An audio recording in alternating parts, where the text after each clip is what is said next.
À bord du véhicule militaire lancé à toute vitesse, l'instructeur Léo Tianrong serra le volant et ordonna d'une voix pressante aux élèves de s'accrocher fermement.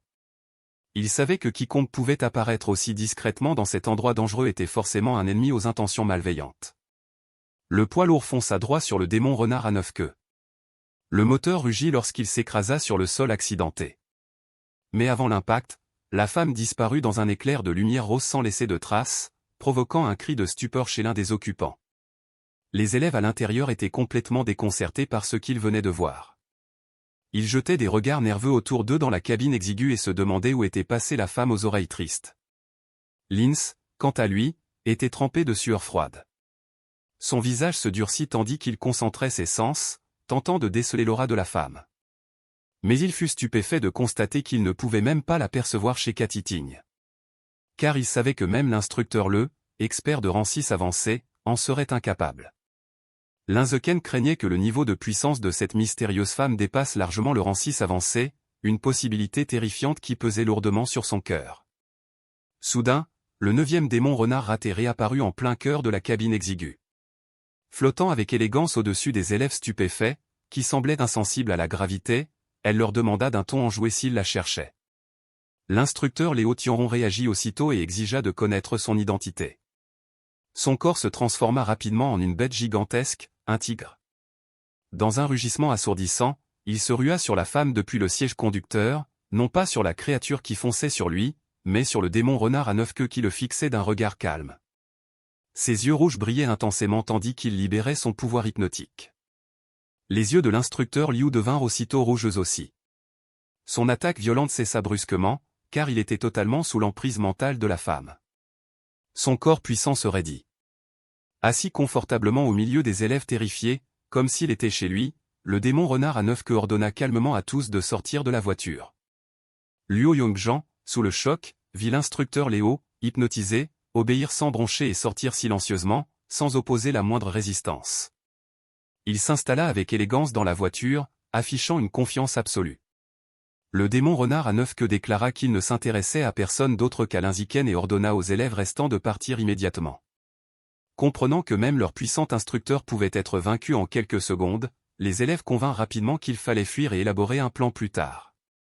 Malgré une brève hésitation de certains, il était clair qu'ils ne voulaient pas abandonner Linziken. Celle-ci s'avança pour les protéger et fit signe à ses coéquipiers de battre en retraite. Il ordonna à tout le monde de sortir de la voiture, sachant qu'il était la seule cible de l'ennemi. À travers le pare-brise, il observa Zhu et Zhong descendre sains et saufs, criant à son coéquipier de faire attention. Soudain, Shanshine, les yeux embués de larmes, agrippa le bras de Linzken. Refusant de le quitter, il déclara qu'il ne le laisserait pas affronter le danger seul. Sa voix tremblait de détermination, et il refusait obstinément de bouger. Linzken, tentant de le calmer malgré le danger imminent, l'encouragea doucement à sortir. Agacé par cette scène, le démon renard à 9 queues leva la main et libéra une zone d'énergie rose qui souleva Shanshingon au-dessus d'Eric, provoquant un cri de terreur chez Linzken. D'un geste brusque et violent, Soro projeta Shenchinan hors de la voiture, la faisant s'écraser contre les vitres, tandis que Linzken l'appelait désespérément. Il se précipita vers la vitre brisée. Jetant rapidement un coup d'œil dehors, il vit Maowei et Shangguaning et des Shanshingan à se relever parmi les arbres de la forêt. Le voyant sain et sauf auprès de ses amis, il poussa enfin un soupir de soulagement. Il remarqua qu'il semblait en bonne santé et que ses vêtements n'étaient déchirés que par la violence de l'attaque. Shen Shingon étant désormais hors de danger, Ziken, le démon renard à 9 têtes, s'approcha lentement et annonça qu'il était temps de discuter. Appelant le jeune homme son petit esclave, il expliqua que le corps robuste et la beauté de Linziken correspondaient parfaitement à ses besoins. Selon lui, l'énergie vitale d'un corps aussi fort était assurément abondante et précieuse.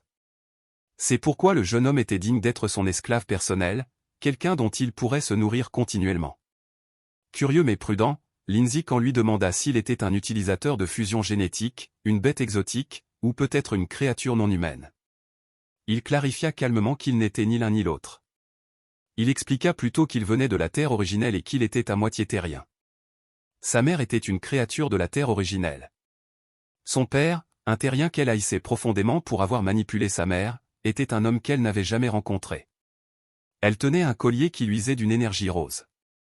Elle déclara froidement que, pour elle, les hommes ne devaient la servir qu'enchaînée à un collier. Il proposa le collier à Lindsey Khan et lui demanda si elle acceptait de le porter et de devenir son esclave personnelle. La femme affirma lui avoir toujours été fidèle. Lindsey Khan lui demanda calmement ce qui se passerait s'il refusait. Elle répondit simplement qu'elle n'avait aucune raison de refuser, et encore moins le droit. Au lieu de répondre directement, Lindsey Khan déclara avoir besoin de temps pour réfléchir. Pourtant, au fond de lui, il espérait secrètement que le district militaire ou le président Yuan arriverait au plus vite pour le tirer de ce mauvais pas, tentant de le persuader davantage. La femme attira son regard sur sa beauté et son corps parfait, mentionnant que d'innombrables êtres de la terre originelle la convoitaient. Elle demanda une nouvelle fois à Lindsey Khan s'il était vraiment sûr de ne pas vouloir être son esclave. Mais le jeune homme insista obstinément sur son besoin de temps de réflexion. Finalement, la patience de la femme s'épuisa et, d'un air froid et menaçant, elle demanda si le refus de Lindsey Khan était dû à la petite sœur qui attendait à l'extérieur de la voiture.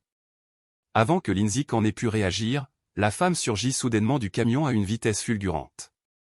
Elle fixa le visage terrifié et déclara froidement qu'elle serait la seule qu'elle tuerait. Que va-t-il lui arriver ensuite?